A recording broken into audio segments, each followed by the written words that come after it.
Hey guys, Laura Kate. Hey, I wanted to get on here and talk about a conversation that I had with my lawyer. And, it was interesting because it was right before Ken Paxton got impeached. It was actually days before.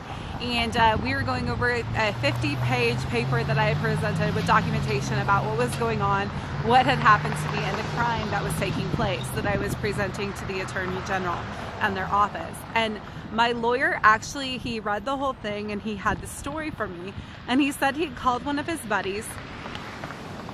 This story was about a high public official who was very, very corrupt, and everybody knew, and everyone knew, and there was nothing that people were doing about it. And this corruption had gotten so bad, and it was so well known, but yet people were putting up with it.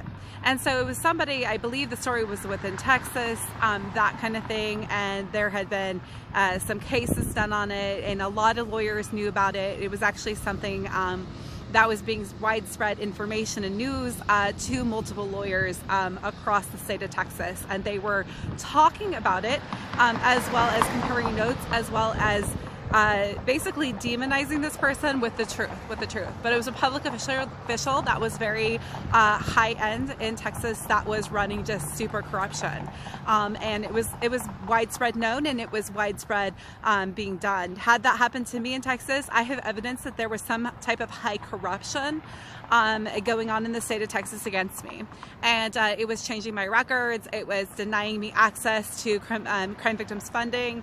It denied me access for relocation, which I desperately needed to get out and save my life. It's one of those things that you go, how corrupt can these people be? And my lawyer was able to share with me a similar story that he was talking to one of his prosecuting attorneys about, and comparing notes on that end. It's just one of those things where your attorney wants to tell you how corrupt the situation is that you're involved in, but instead he can't do that. He has to use a story in real life and go ahead and talk about that, because he can't make accusations against someone else without the facts and documentation. But he was well able to share with me the story of this other corrupt high-end individual that was in basically running political campaigns and high-end government with Intel in Texas.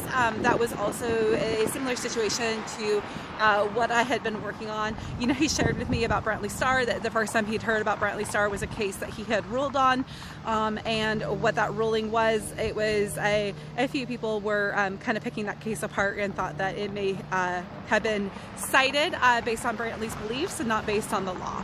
And so, I said that sounds like Brantley and what his beliefs are. And so, anyway, that was the conversation that we had right before Ken Paxton was impeached.